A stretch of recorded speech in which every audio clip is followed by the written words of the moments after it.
जो सीरीज चल रही है उसी के अगले पार्ट में मैं फिर से आपका स्वागत करता हूं। जहां पे हमने रोका था फिर से वहीं से स्टार्ट करेंगे। ठीक है, तो कहां पे हमने रोका था? तो हमने आपको कितने सवाल सिखा दिए? 26 सवाल सिखा दिए। अगला जो आपका सवाल है वो 27 नंबर है। ठीक है, कौन सा है? 27 नंबर।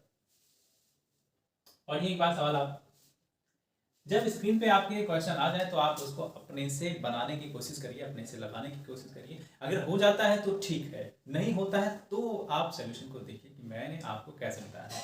जो आप मेथड जानते हैं क्या उससे सरल ये वाला है या आपका सरल है? जो आपको उचित लगे वो आपको एग्जाम में लगाना है। ठीक है, सवाल सारे जबरदस्त हैं, एक से एक बढ़कर के सवाल हैं सारे। ठीक है, एक व्यक्ति ने 2470 में 26 किलोग्राम चावल खरीदे। क्या है? 2470 में 26 किलोग्राम चावल खरीदा है। तो रुपया लिखो इसको, 2470 कितना खरीदा है? 26 किलोग्राम। ठीक है, आगे आगे कितना है? इसमें से उसने 110 प्रति किलोग्राम की दर से 10 किलोग्राम चावल बेच दी। 70 का लाभ कमाने के लिए उसे शेष चावल किस दर पर बेचना पड़ेगा? ठीक है, ये 26 किलोग्राम चावल है, इसमें से उसने क्या किया है? दो तरीके से बेच रहा है। तो 26 किलोग्राम चावल में से उन्होंने 110 प्रति किलोग्राम से कितना रुपया लिया है? 110 रुपया पर किलोग्राम से कितने चावल बेच दिए? तो कितने चावल बेच दिए? कितना बेच दिया? 10 किलोग्राम, 10 किलो बेच दिया।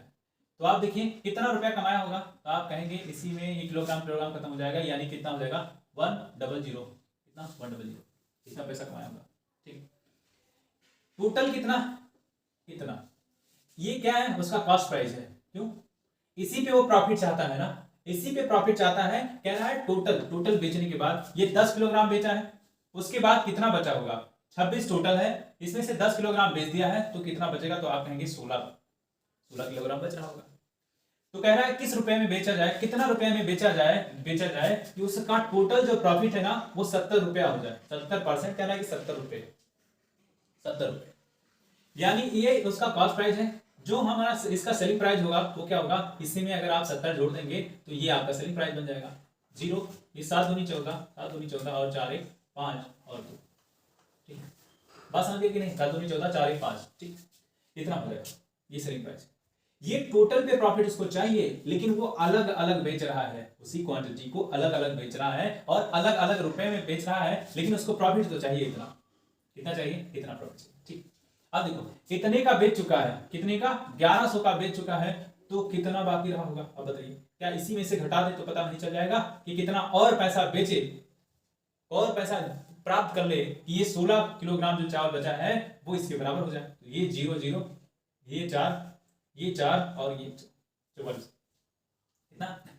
यानी जो बचा हुआ पैसा है कितना? टोटल उसको चाहिए 70 रुपया प्रॉफिट चाहिए। अगर ये प्रॉफिट चाहिए तो 1100 का तो बेच चुका है, यानी यही 16 किलोग्राम बाकी है। इसी पे कुछ रुपए पे बेचे, मान लो कितने पे बेचे? x रुपए पे बेचे, तो उसका कितना पैसा हो जाए? इतना हो जाए, तभी जाकर के वो 70 रुपया प्रॉफिट बना पाएगा, नहीं तो नहीं बना पाएगा। यहीं से आप देखिए, अगर हम x ऐसे लेके जाए और 144 लिखें, उसके नीचे 16 लिखें, तो आए उत्तर 16 नहीं 144 होता है, यानी 90 आ जाएगा। कितना आ जाएगा? 90 रुपया पर किलोग्राम अगर बेचता है तो वो 144 हो जाएगा। यानी 10 किलोग्राम को 110 में बेचेगा और 16 किलोग्राम को किस में बेचेगा? 90 में बेचेगा, तो जाकर के उसका टोटल जो प्रॉफिट होगा वो 70 रुपया होगा। बात समझिए कि नहीं? यानी आंसर तो 90 हो जाएगा। ठीक, लेकिन अगर हम यहाँ चाहते तो 90 डायरेक्ट रख देते तो ये उत्तर आ नहीं जाता। यानी किसी भी ऑप्शन को उठा करके यहाँ रख दो और जो सेटिस्फाइड कर देता कि 144 आना है वही आंसर हो जाता। 90 इसका जवाब हो जाएगा। चलते हैं अगले सवाल की तरफ।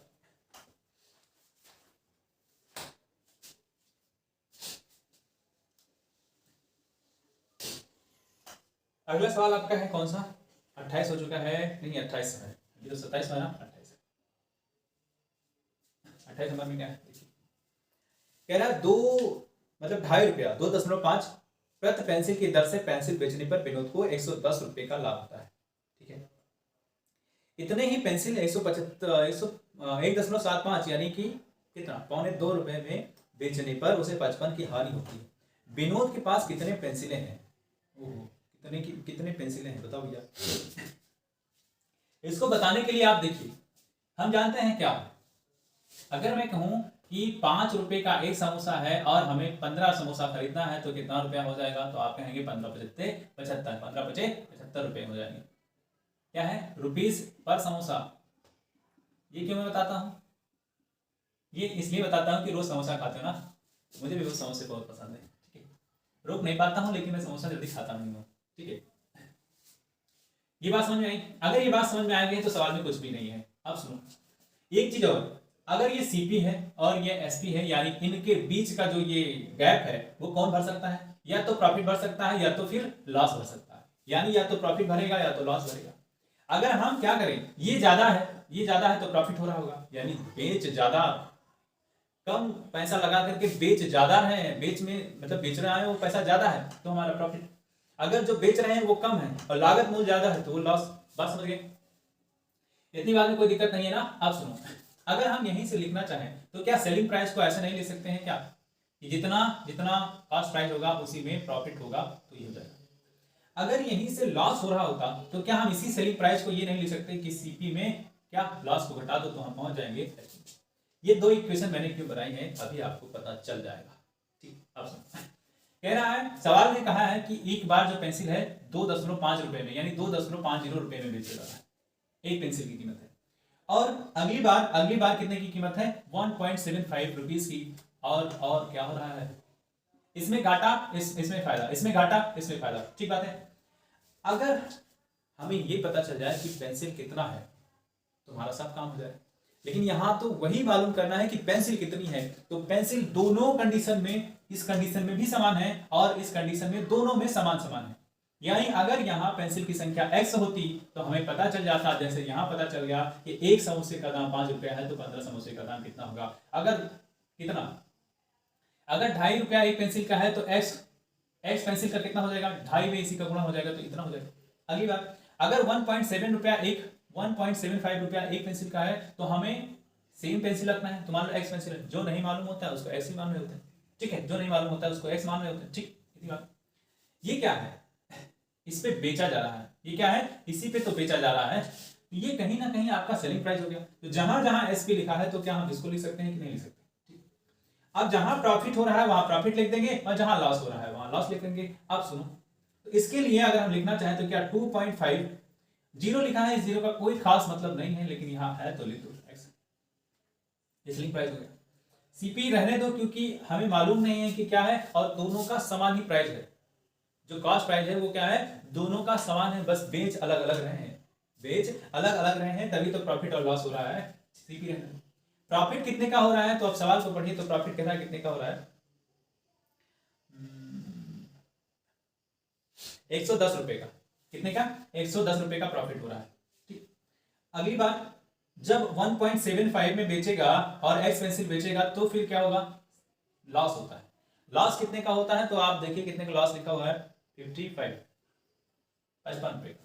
अब क्या करो, हमें सीपी को गैप करना है, सीपी को गैप करना है तो हम एक्स में बता पाएंगे इसका रिलेशन। तो सीपी को इसमें से घटा दो, सर को घटा दो, तो जब घटा रहे होते हैं तो ये उल्टा साइन हो जाता है, जो यहाँ प्लस होगा ये माइनस, यहाँ माइनस है प्लस हो जाएगा, यहाँ क्या हो जाएगा, यहाँ प्लस है यहाँ माइनस हो जाएगा। ठीक, ये घटेगा। जब घटा रहे होगे तो ये देखिए कितना ज्यादा है, इसमें अगर हम 25 जोड़ें यानी 0.25 जोड़ेंगे तो 2 पहुंच जाएंगे, और फिर से 50 जाना पड़ेगा, यानी कहीं ना कहीं आप देखेंगे ये 0.75 है, घटा करके तो कितना ही आएगा। ये प्लस का सीपी, ये माइनस का सीपी, इसका काम खत्म। ये प्लस का, अब ये नए वाले साइन से देखना है तो ये प्लस का आप जोड़ देंगे तो ये 5 हो जाएगा, और ये 5 1 6 हो जाएगा, और ये 165 हो जाएगा। यहाँ 0.75 कितना है, 0.75 x इक्वल टू 165, तो क्या x की वैल्यू हमें नहीं पता चल जाएगी।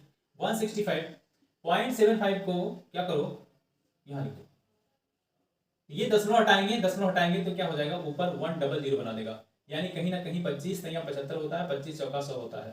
ठीक है, अब ये 3 5 15 और 3 5 15, 4 5 20 के जीरो, 4 5 20 और 2 22, कितना, x की वैल्यू कितनी है, 222। यानी पेंसिल की संख्या जो हमने मानी थी और दोनों में समान ही माना गया है, सवाल ने कहा है कि दोनों में समान माना, x की संख्या कितनी आ गई, 222 आ गई। ठीक बात है, 222, ये 28 नंबर सवाल था, आंसर इसका 222। ठीक, सवाल आएगा आपका 29 नंबर, कौन सा,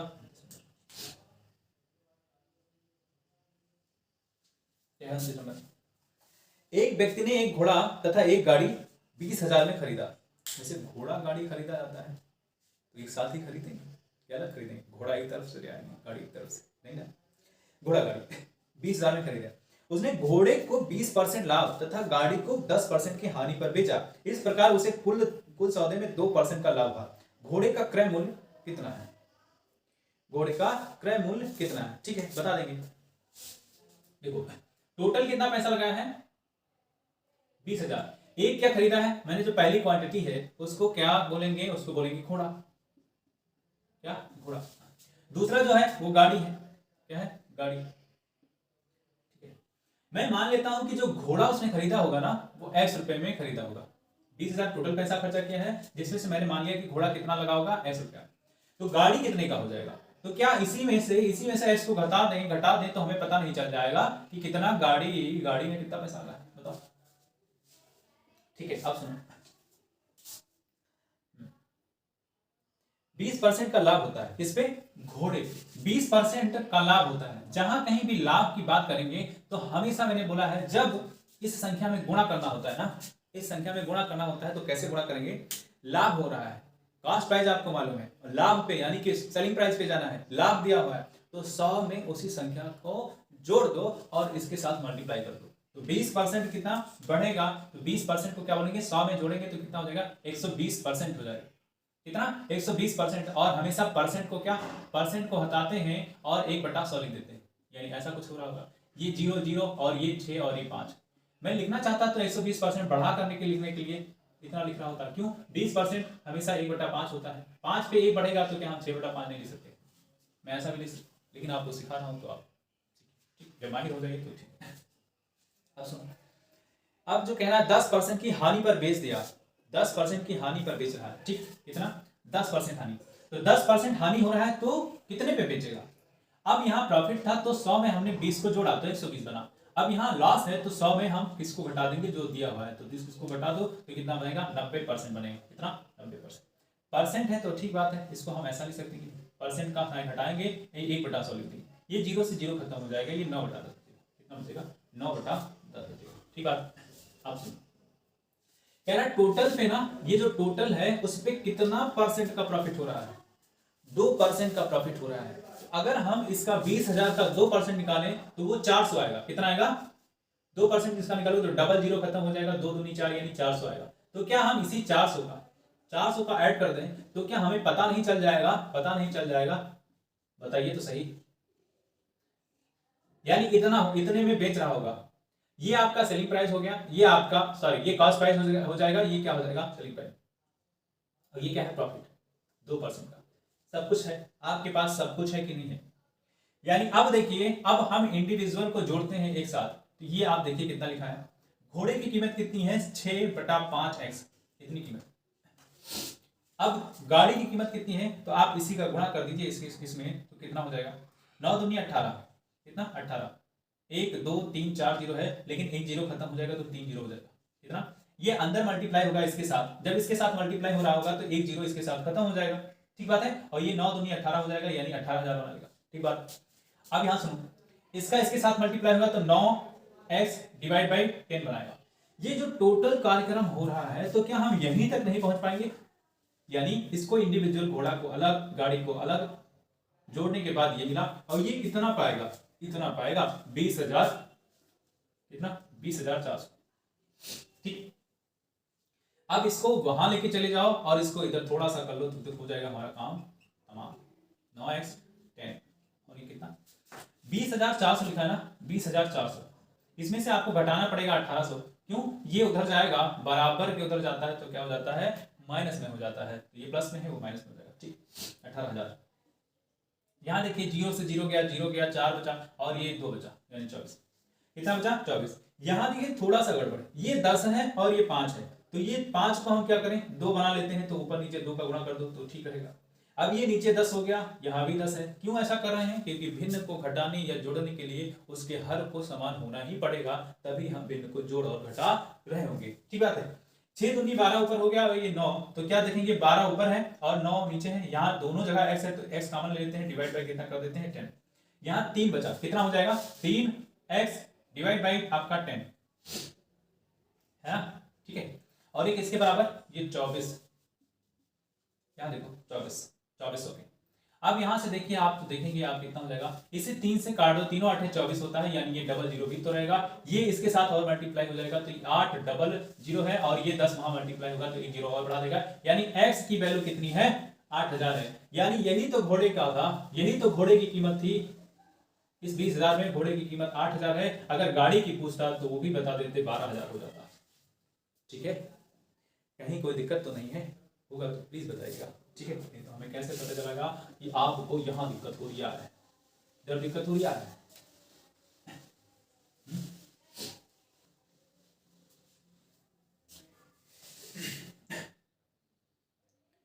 अगला सवाल देखेंगे, और अगला आपका सवाल है कौन सा, 30 नंबर। ठीक है, कौन सा है 30 नंबर। 30 नंबर सवाल में क्या है देखिए तो सही। 30 नंबर सवाल में है, चाय के मूल्य में 10% कमी होने पर एक व्यापारी ने 22,500 में 25 किलोग्राम चाय अधिक खरीद लिया।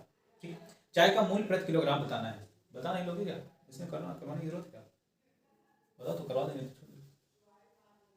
मजाक कर रहा था मैं, मजाक करता हूँ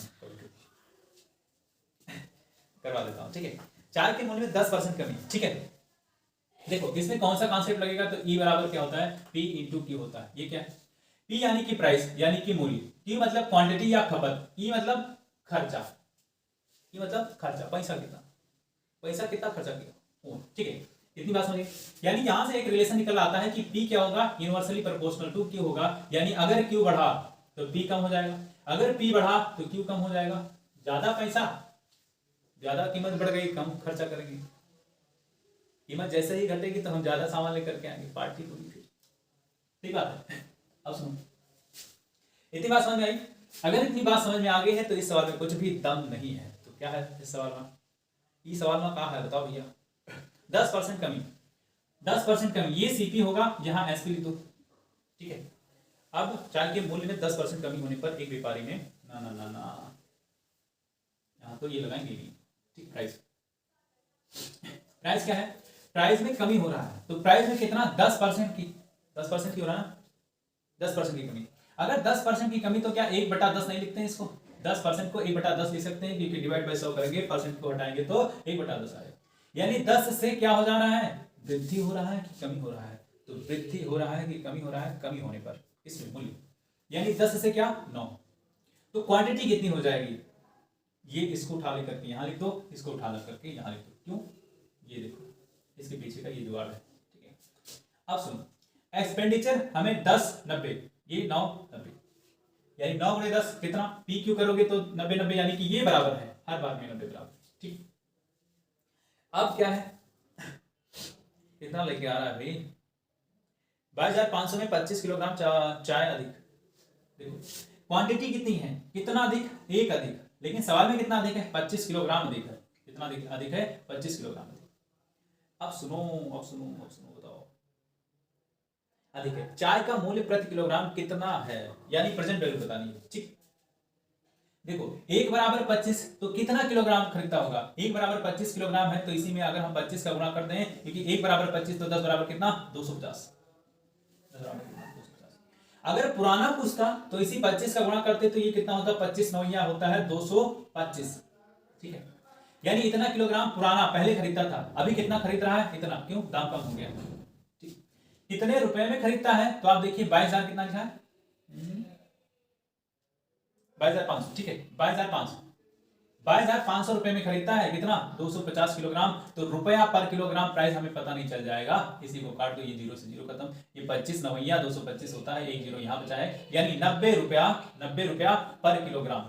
ठीक, अगर पुरानी वैल्यू पूछता, तो कितना, इसी 22,500 में डिवाइड में हमें 225 करना पड़ता। क्यों करना पड़ता, मैं पूछता हूं कि 50 रुपए में कितने समोसे आ जाएंगे, अगर एक समोसे की कीमत 5 है तो इसी 5 का डिवाइड कर रहे होते तो हमें पता चलता था 10 समोसे आ जाए।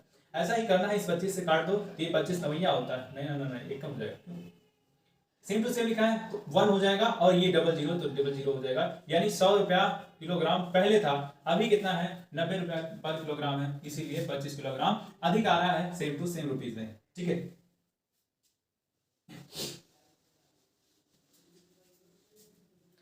अगला सवाल देखेंगे और अगला सवाल आपका है 31 नंबर। कौन सा 31 नंबर? क्या सवाल में एक व्यक्ति ने एक वस्तु पर 25% हानि पर 6,750 में बेची। यदि वह उसे 15% लाभ पर बेचता तो उसके विक्रय मूल्य कितना होता? ठीक है, कैसे लगाएंगे? ऐसे सवाल को हमेशा लगाने के लिए आप यहाँ लिख दो CP, यहाँ लिख दो SP। मार्केट प्राइस कहीं नाम नहीं लिया है तो हम उसको छोड़ देते हैं। मार्केट प्राइस का नाम नहीं लिया है तो इसका कोई काम नहीं है। ठीक है, अब सुनो, एक पर 25% की हानि, कितने? 25% है तो क्या 25% को हम क्या लिख दें? 25 चौका होता है ना 100, 1/40 होता है। यानी अगर हमारा सेलिंग प्राइस यानी कि विक्रय क्रय मूल्य कितना है? 4 है और इस पे 1 का नुकसान हो रहा है तो कितने में बिक रहा होगा? 3 में बिक रहा होगा। ठीक, 3 में बिक रहा होगा। ठीक, अब क्या है? कितना? 6,750। ये सेलिंग प्राइस उसमें दिया है तो ये क्या है? ये रेशियो है या यूनिट है, यानी ये 3 किसके बराबर हो जाएगा? 6,750 के बराबर हो जाएगा। कितना? 6,750 के बराबर हो जाएगा। ठीक है, अब सुनो, यहां से हम 1 यूनिट की वैल्यू निकाल लें। अगर यहां से हम 1 यूनिट की वैल्यू निकाल लें तो हमारा सारा का सारा काम खत्म। ये देखो 3 दूनी क्या? 6, 3 दूनी क्या? 6, 3 बचे क्या? 15 और ये कितना? कॉस्ट कितना हो जाता? इसी में आप गुणा करेंगे तो कॉस्ट प्राइस निकल आएगा। तो गुणा करके देखें, 4 शून्य शून्य, 1 बराबर 22 5 50 तो कितना हो जाएगा? 4 बराबर 4 शून्य शून्य, 4 पंचे 20 के 0, 4 दूनी 8, 8 2 10 और 4 दूनी 8 1 9, कितना हो गया? 9,000। 9,000 रुपया। ये क्या है? कॉस्ट प्राइस है। ये क्या है? सेलिंग प्राइस है। कितना है? 6,750। घाटा हो रहा है भैया, घाटा हो रहा है। अब सुनो क्या पूछा है? अगर 15% लाभ पर बेचता तो इसका विक्रय मूल्य कितना होता? इसका 15% निकाल दो। कितना कर दो? 9,000 का 15% निकालेंगे और इसी को इसी में जोड़ देंगे तो हमारा सेलिंग प्राइस निकल आएगा। क्या होगा? नया जो सेलिंग प्राइस है वो निकल आएगा। कब? जब हमें 15% का फायदा लेना होगा तब। ठीक, आप सुनो, 15 नौया कितना होता है? 15 नौया 135 होता है ना। 15 नौया कितना होता है? 135। तो आप इसी में जोड़ दीजिए ना, इसी में जोड़ दीजिए तो ये 900 है तो 15 नौया 135 होगा, यानी इसका 15%, 9,000 का 15% आपका होगा 1,350। कितना हो जाएगा? 1,350। ऐसे लिखोगे, ऐसे इसमें 15 का गुणा कर रहे होगे, ऐसे काटोगे, डबल जीरो कट जाएगा, 15 शून्य शून्य, 15 नौया 135। ठीक, 1,350। ये जोड़ क्यों रहे? अगर आपको डायरेक्ट निकालना होता तो हम 100 में 15 को जोड़ देते, 115 निकालने होते। ठीक है, 115 का इसमें गुणा कर रहे होते, 115 डिवाइड बाय 100, तब इतना ही आंसर आता। कब? जब ये जोड़ देते तब। ये 0 हो जाता, ये आपका 5 हो जाता, ये आपका 3 हो जाएगा, ये 9 1 10 हो जाएगा। ये इतना डायरेक्ट लाने के लिए आपको क्या करना है? अगर आपको वो आता है तो ठीक है, 115 का गुणा कर दोगे तो भी आंसर इतना ही आ रहा होगा। 9 ये 0 हो जाएगा, 9 बचे 45 के 5, 9 1 कम 9, ये आपका 10 3 इतना ही आंसर आएगा। ठीक, ठीक है, आगे चलते हैं और आगे आपका सवाल आएगा 32। सारे मजेदार सवाल है ना, जबरदस्त।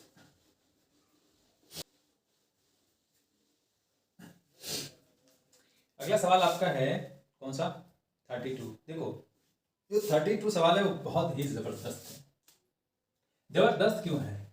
इसलिए है कि ये बहुत ही ज्यादा सवाल पूछा जाने वाला है। तो अगर पूछा जाने वाला तो मस्त ही होगा। ये किसी वस्तु को 15% लाभ पर बेचता है। लाभ पर बेचता है किसको? बी को। ठीक, और बी से 10% हानि पर सी को बेचता है। यदि सी ने इसके लिए 517.50 रुपए का भुगतान किया हो तो ए ने इस कितने रुपए में खरीदा था? कितने लोग हैं? कितने लोग हैं? ए है, फिर बी है और सी है। कोई और भी है क्या? अगर ओ होता तो उसको भी लिख देते। ठीक है, उसको भी लिख देते। ठीक है, अब सुनो तो, सी ने फाइनल पैसा दिया है तो सी तक जाएंगे। अगर डी होता तो डी ने फाइनल पैसा दिया होता तो उसके पास जाते। अब सुनो, मैं मान लेता हूं ना कि जो ये है वो x रुपया लगाया होगा। कितने का? x रुपया लगा के कोई सामान खरीदा होगा, फिर वो बेच रहा है। ठीक है, ये किसी वस्तु को 15% लाभ पर बेचता है। देखो, जब हम लाभ की बात करेंगे और परसेंट दिया रहेगा तो क्या करेंगे? हम 100 में जोड़ेंगे। क्या करेंगे? 100 में जोड़ रहे होंगे। अगर हानि दिया है, लॉस दिया है तो हम घटा रहे होंगे 100 में। ये बात आप अपने दिमाग में छाप लो और उसको गुणा करेंगे किसके साथ? जो वैल्यू दी रही होगी उसके साथ। ठीक, मैंने मान लिया कि ए की लागत मूल्य कितनी रही होगी? x। अब कितने पे बेचेगा बी को? तो बी को बेचेगा कितने पे?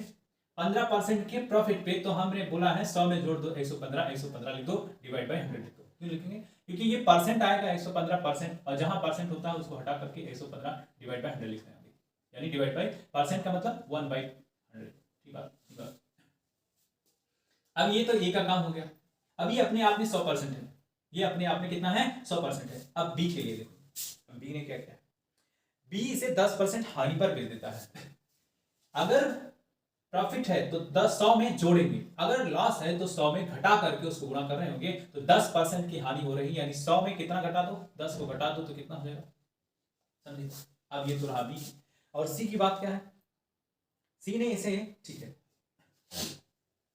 ए का काम रहा, ये बी का रहा, ये सी का रहा। अब जो फाइनल है वो सी को मिलता तो है, लेकिन कितने में मिलता है? वो 517.5 में मिलता है। ठीक है, इतने में मिलता है।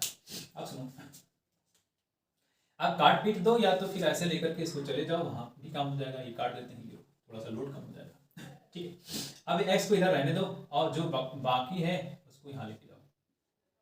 ये आपका 100 हो जाएगा, ये आपका 10 हो जाएगा, ये डिवाइड बाय 115 है, और ये 9 है। ठीक, मैं चाहता हूं ये वाला जो दशमलव है ना, इसको हटा दिया जाए। जैसे ही दशमलव हटाओगे तो नीचे अपना 100 बन के आ जाएगा। इस 100 से इस 100 का काम खत्म। ठीक है, अब 5 से काट दिया जाए या किसी और से काटने की जरूरत पड़ती है, तो आप देखिए 5 से काटो तो 5 दूनी 10, और 5 नहीं है 15। ठीक है, और इसको काटो, इसको काटो तो 5 एकम 5, 0 आएगा, 5 नहीं है 15 हो जाएगा, बचा हम 25 हो जाएगा, और एक 0 बनेगा। ठीक बात है। अब देखो, क्या और किसी संख्या से कटेगी? काट दो, तो 9 से है तो 9 से कट रहा होगा, तभी तो है। 9 एकम 9, कितना बचा? 1। 9 एकम 9, कितना बचा? 9 4 13 होता है ना, 9 5 45 और 1 0। ठीक है, यानी 9 का भी काम खत्म हो गया। अब 23 बचा है, तो 23 चौका 92 होता है, और कितना देखो, 23 चौका 92 होता है, काट दें 15, 5 नहीं 15, 5 दूनी 10। ठीक, ये 23 पंजे ही खत्म हो जा रहा है, 23 पंजे, यानी एक 0 भी तो रहेगा। 23 पंजे 115 होता है, ये 50। ठीक, ठीक है, और कौन बचा? ये 10, ये 50 बचा है, ये 10 बचा है, तो x की वैल्यू क्या हो जाएगी? 50 में आप 10 का गुणा कर देंगे तो कितना हो जाएगा? 500 हो जाएगा। यानी x की वैल्यू कितनी है? 500। ये यही माने थे, और यही का आंसर आ गया है, तो हमारा काम खत्म हो जाता है। इसका जवाब कितना हो जाएगा? 500। ठीक, 500 रुपये। ये कौन था? ये था आपका 32। ठीक,